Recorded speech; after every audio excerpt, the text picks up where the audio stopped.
Welcome to a special of the British Broadcasting Century podcast. It's a bizarre special, if I'm honest. I was hoping to bring you 100 years in 100 minutes, but it's mid-edit, and it's probably the most ambitious thing that I've ever done, and that includes raising 2 children.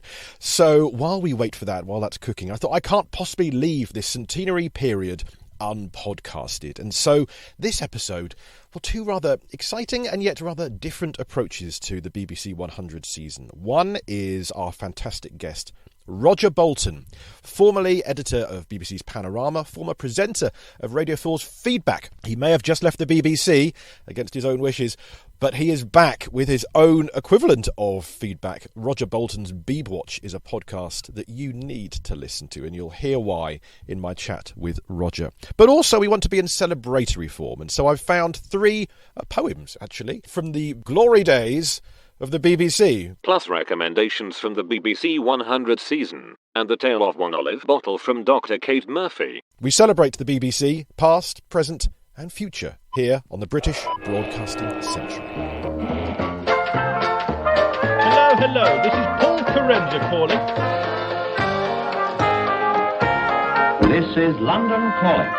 Hello, welcome to the British Broadcasting Century. Happy centenary, Auntie Beeb. You find us in centenary season here.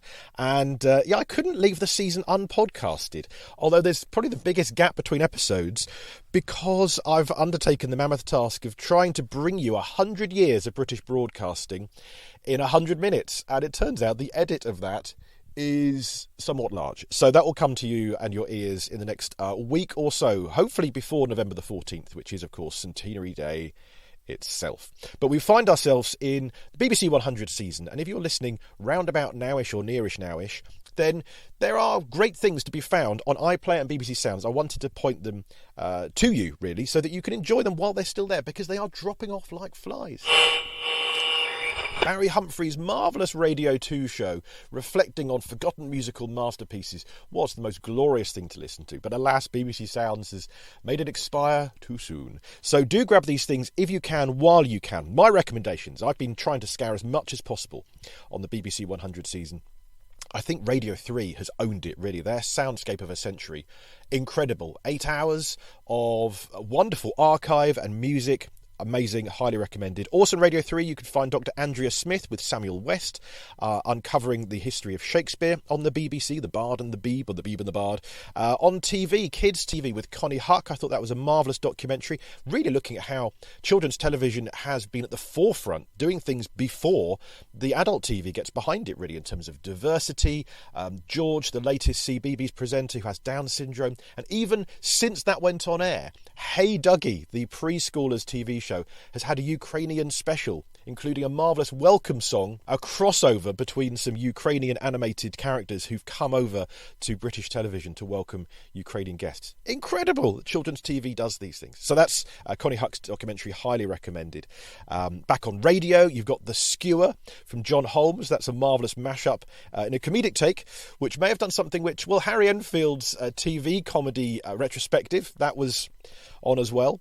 But like on radio, Archive on 4 has always been marvellous, and Jim Naughty's had a marvellous retrospective looking at news for the last 100 years. I was on the Media Show with Professor Gene Seaton and many others. That was great. Mark Damser, Emily Bell. Well, it was great to be on that, discussing 100 years and how it was radio back then in the early days. As for the forefront of things on television, well, I suppose the flagship documentary, John Bridcut's How the BBC Began. I helped research it. 2 marvellous programmes, 90 minutes each. I hope you enjoyed it. I certainly did. There were parts of that I hadn't seen yet, but things like uncovering the story behind Churchill's one and only TV appearance was incredible. If you don't see it, then you're missing out. So do have a look for that on iPlayer. How the BBC Began. There's an Una Marson docudrama, and then the mainstays, the big trailered shows. Strictly, their centenary special had them dancing to TV themes. That was okay, I thought. Antiques Roadshow from Alexandra Palace. That was nice as well. I did enjoy that. And then you've got things like the Doctor Who Centenary Special, the Repair Shop Centenary Special, which I thought were great on their own terms. But there were absolutely no nods on either, really, to the past 100 years of the BBC. But that's what we're here for. And also later on, some poems. More will be explained after our guest, Roger Bolton, formerly of Radio 4's Feedback, and he's now launched Roger Bolton's Beeb Watch.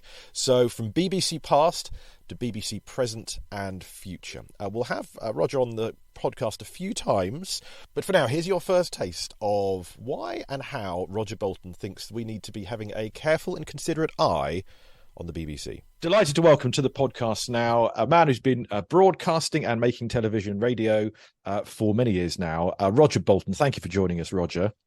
A pleasure, thank you. By the way, many years. I think I joined the BBC, I'm terrified to say this, 55 years ago. As a 21-year-old, yes, I know. Wow. It can't be, but it's unfortunately true. Wow, in its first half of a century, that's incredible. There you are. I scraped in, just in the first half. Look at that. We'll go back. Maybe we'll look at. I'd be fascinated to know a bit about what your contributions to the BBC over the years and other broadcasters, but also your attitude to the BBC today. But I should bookend this conversation by saying about your fine podcast, Roger Bolton's Beeb Watch, which is it fair to say it picks up where feedback left off to a degree? To a degree, it proves that there is life after death, and I'm somewhere in the stratosphere, halfway to heaven or something, or maybe to hell. Yes. Well, no, what it was, apart from the fact that I'm, obviously fairly egotistical, i.e., thinking the world might want to hear from me, it was genuinely that I felt that one of the problems with feedback, and I'm a great supporter of it, and it's got a good new presenter, was that the BBC was not putting up enough people to be accountable, and the BBC more generally was not being sufficiently open with those who pay for it, the licence fee payers.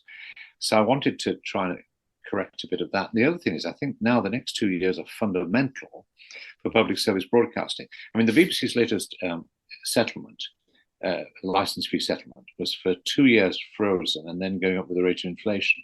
Well, anybody who thinks it's going to go up with the rate of inflation is for the birds. With the problem the government's got, no. So what you've got is, for the first time in its history, the BBC significantly contracting. And my concern was the public ought to have a say on what goes. You can't have a situation where the public has to pay a licence fee and then sees the things it cares about taken away and things it doesn't care about remaining.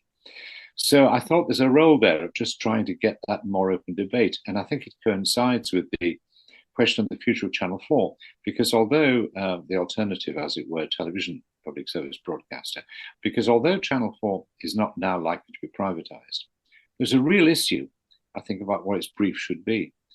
And in the end, I thought, we mustn't get into a situation where we just defend the BBC or attack it. Actually, this is about public service broadcasting. The BBC is a means to an end. It's been the best means to the end. It was the only means to the end when it started off. So the question is today, the best means, is it the best means? I still think it is, but I think we need a proper debate about public service broadcasting, then how we're going to organise it, how we're going to pay for it.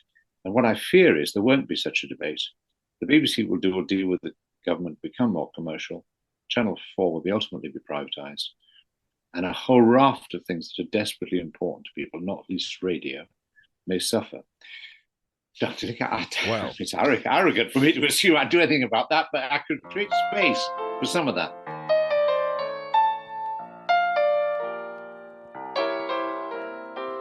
More from Roger shortly, but I was wondering, well, how else could we celebrate the BBC centenary?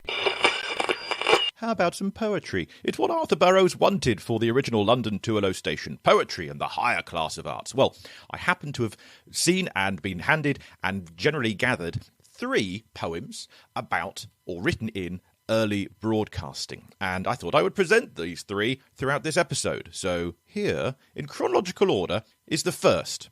I spotted this in the marvellous book With God on Our Side by Ian Robertson. It's a comparative study of religious broadcasting in Britain and America. And right at the back, from the Daily Telegraph in Sydney on 30th of September 1927, a poem by Eric H. Palmer. I am radio. I am a university in your room. I am an opera sung by your fireside. I am an orchestra to set your feet a-dancing. I am a band to enthuse your musical soul. I am an orator whose eloquence holds you still. I am a violin recital rendered by a master at your side. I'm a statesman, conferring with you on the nation's needs. I am a diplomat, voicing a foreign friendliness. I am a doctor, coming to your home without charge. I'm a banker, watching your laid-away pounds. I'm a leader of industry, analysing the economic trend. I'm a newspaper, describing events as they happen. I am a drama played in your parlour. I'm a debate where you hear both sides of the day's problems.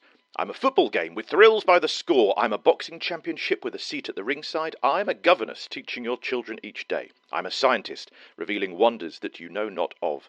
All these I am and more. I'm a patriot kindling a new love of country. I'm a preacher reawakening your faith in human nature. Yes, poor foolish men, just call me Radio. And another pop-up poem later on.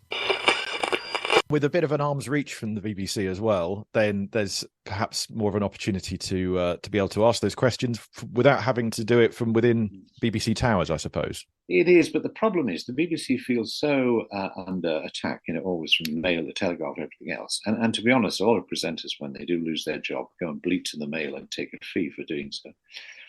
That it's difficult to sort of, as it were, constructively criticise.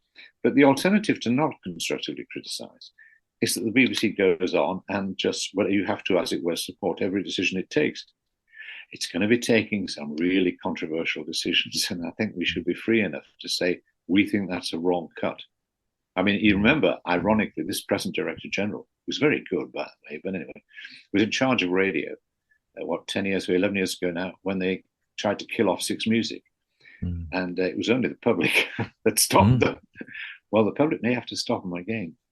Well, very true. And, on this podcast, we're dwelling a lot in the early 1920s and things like the daily service we mentioned on the previous episode was a result, the longest running version of its kind in the world, and is the result of a 2-year campaign from one listener. And eventually they listened to her and thought, all right, well, come on, we'll give you a daily service, So sometimes we might need to get our pens out again and start persisting and not taking no for an answer. I don't know. Well, I think in the end, the public, and I think we're actually, as a society, maybe we're all waking up to this in a range of ways, which is that, no longer do the political parties accurately represent us. I'm not sure that's entirely their fault, but the arguments the argument used to be about socialism versus capitalism. That's gone now.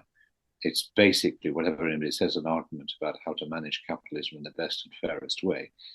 It's also a society where so many things are out of our control, certainly in finance and economic areas. What isn't out of our control is our culture. And if we look at things that matter, say the World Service, okay, it's BBC World Service is an element of soft power. Let's not be naive. It was paid for by the Foreign Office and it was promote British interests. But actually, what in a world full of totalitarianism and the, Fox-like or Trump-like society, it is a beacon of light. So I would say that is something we can't offer the world much now, but we can offer them that. Why shouldn't we? Equally for our society, when you look at how fragmented it is, and it may be more fragmented, who knows whether the United Kingdom will remain united. This is a place, the BBC provides a place for us to debate and discuss, or should do, openly about things. That's worth preserving. Well, as you said, the World Service is our the window to the world for many people and their attitudes to Britain and the BBC, and it does look like it's in danger of shrinking. I heard on Beeb Watch podcast just recently how the number of languages being offered may be at risk. And are we looking then at a shrinking BBC, do you think, as a whole? Since our chat, local radio cuts have been announced, and the closing of buildings like Manchester's Bridge House and London's Wogan House, with probably more to come. We're undoubtedly looking at shrinking BBC. In some ways, that's inevitable. 100 years ago, there was no other way to get broadcasting going. And even 50 years ago, I think it was, I'll get slightly wrong, but you only had 2 television channels. BBC 2 didn't come along to the early 60s, Channel 4 didn't come along to 1982, I think. And then, of course, you have the explosion of a whole range of other channels. So the BBC had to do everything once. It doesn't have to do everything now, although the problem is if it has a license fee, it feels it has to because it has to satisfy everybody. So maybe we need to look up the funding again. Maybe we need to look at a situation where there's a basic license fee to cover certain agreed things, news, children's programming, some educational things, provision for disabled, things like that. Mainly to look at a basic package that everybody has to pay so that it happens. And maybe then you have 2 or 3 other bundled subscriptions, much cheaper than would be available for Disney or anything else. But I think the key thing is those packages have to be public service packages as well. I mean, do we need the BBC to compete with Game of Thrones? No, we don't, do we? And anyway, Netflix, whose share price, by the way, is still down, Netflix has to get an international audience. And what we want from a British broadcasting organisation is, one of the things we want is British, young, the place where we can talk to ourselves about ourselves, and where young writers and others can experiment, and where people on the fringes of society who have something to say should be let in. If you don't, by the way, let people in and have a place of public discourse, then they turn to violence. So there's a whole raft of reasons why we should be preserving that place. Yeah, wow. Wasn't there that statistic about Lord of the Rings, the Amazon Prime series, cost more for that entire series than the entire BBC Two budget of last year or something along those lines? So when you try and compete, it's impossible. Well, why compete with that, though? I mean, there's so many areas to compete with about ourselves. And of course, we shouldn't be parochial. We shouldn't become parochial. But maybe we have to do small-scale stuff. I mean, for example, you know that wonderful film that won a documentary for the actress about so many billboards outside, whatever, Missouri. Oh, 3 billboards, yes. Yeah, written by that wonderful Irish writer. Why don't we do things like that rather than worry about doing Game of Thrones? Tough times ahead, but let's look back with another poem about ye old BBC. From August 1928, this was published in the Radio Times, and I first saw this as part of Jeremy Summersley's marvellous lecture on early broadcasting at Gresham College. This is by Miss Lillian L. Cornelius, and this poem earned her a guinea from the Radio Times. Dear Sir, I certainly agree with those who praise the BBC. A pair of phones, a crystal set, 10 bob a year. For this I get a store of knowledge, wealth of fun, to cheer me when the day's work's done. Whatever other folk may say, I thoroughly enjoy a play, while comedy and bright reviews are just the things to banish blues. Lowbrow I'd be considered as, because I'm rather fond of jazz. But highbrow too, I love each note of music, which great masters wrote. By foreign talks I strive to learn. I'm there when opera takes its turn. For weather forecasts, news reports, for talks on travel and on sport, when Mr. Baldwin takes the air, or when the Prince is in the chair. I listen in by Greenwich time. I set my watch, and Big Ben's chime. I listen to the church bells ring, I hear the congregation sing, and from the broadcast pulpit glean comfort from him who speaks unseen. Oh, give to me the happy mind, oh, give me the contented kind, that pleasure, knowledge, wealth will find, whatever be the programme. From August 1928. We can be a critical friend to the BBC, but what do you think the BBC gets right or has got right? Are there any particular, to end on a note of positivity, if we dare attempt it? Right. Well, it got the Funeral of the Queen brilliantly right, I think. Mind you, as it was rehearsed so they should, but it was fabulously done. I also thought they got the balance better than they did with the Duke of Edinburgh, when the coverage was just over the top. I mean, they still do endless hours of programming where people don't have anything to say and they're asked how they feel and so on. But I thought they did that brilliantly. I think there are a vast range of documentaries which are wonderful. I think the present political crises and so on, the new BBC political editor, Chris Mason, has been sensationally good, well-informed, pithy, and not afraid to tell it as it is and to say what he thinks, and he's got it right so far. So I think that's been absolutely magnificent. I could raps lyrical also about the reporting from Ukraine and elsewhere. Some of that's been wonderful. So I think that's in pretty good order. But I just tell you what the final thing I think is this. I don't know if I can't think the right words to use, but too much of television and documentary now is, as it were, simply making a program out of a book, regarded as an original medium. And a lot of documentaries are also edited the same way, as if they're so terrified we won't watch for more. They put everything in the first 2 minutes. Mm-hmm. So you find, so there's no excitement in a revelation of halfway through you thought this was the case. So no.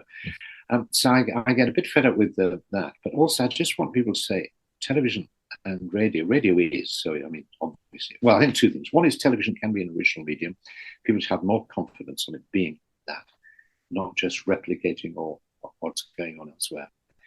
or being a secondary source. And the other thing I feel overall is Radio 4 is sounding thinner.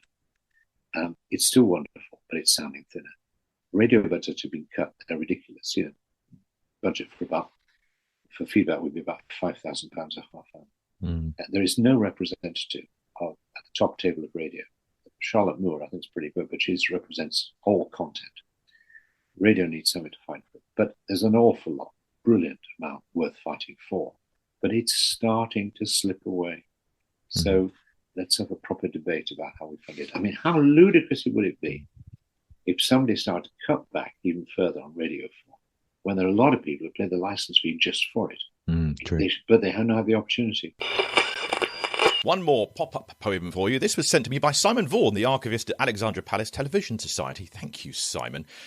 And it's written by Mrs. Olive Bottle. Now, she signs it, widow of C. Bottle, assistant engineer in charge, London Control Room Broadcasting House. Written in 1982. But Olive Bottle, she should be signing it as herself, because she was one of the very first at the BBC. She was there on the phone to John Reith, putting through calls at the very earliest one-room BBC. And when she met Mr. Bottle, the engineer, and went off to be married, John Reith mourned her loss, and I believe even tried to get her back again. Before her poem, more on Olive Bottle from Dr. Kate Murphy, author of Behind the Wireless, A History of Early Women at the BBC. I love the story of Miss May, Olive May, who's on that switchboard, the first switchboard operator. And she, at some point, over the wire, she's chatting to Cecil Bottle, who is, I think, in Leicester. He is, an engineer over the lines, and they fall in love over the phone lines and get married. And Reith is incredibly, upset when Mrs. Bottle, Olive May, becomes Mrs. Bottle, and obviously she leaves. She didn't have to leave. She did leave, and even to the extent that Reith's wife has to phone up and apologise because Reith's been so rude and upset about losing his star employee. And I think he even takes Ecclesfield to task and says to Peter Ecclesfield, "What's happening? This is outrageous. One of your chaps is marrying my switchboard operator." So it became quite a big deal.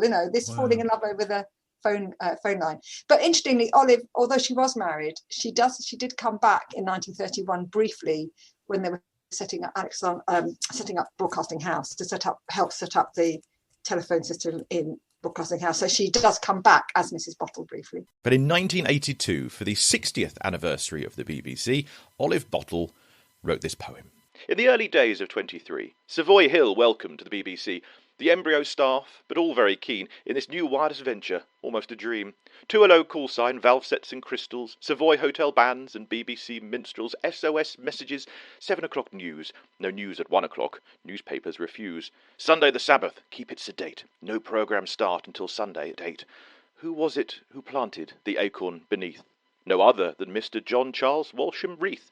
How it grew, so majestic and wise, emerging uniquely, the pride of the skies.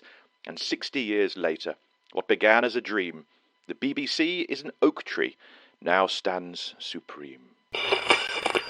Well, whether it stands supreme or not, or will in future, let's keep a loving eye on Auntie Beeb, shall we? From here on this podcast about BBC Past, and from Roger Bolton's Beeb Watch podcast on BBC Present and Future. Do subscribe and listen to his fine podcast there. He's got some great interviews there with David Dimbleby, Joan Bakewell, countless others to come as well, I know. And Roger will be keeping a very careful eye on all of the, changes that will be occurring on the BBC over the next couple of years. Thank you, Roger, for joining us this episode. And thank you, Dr. Kate Murphy, as well, for your contributions to the Olive May, Olive Bottle story.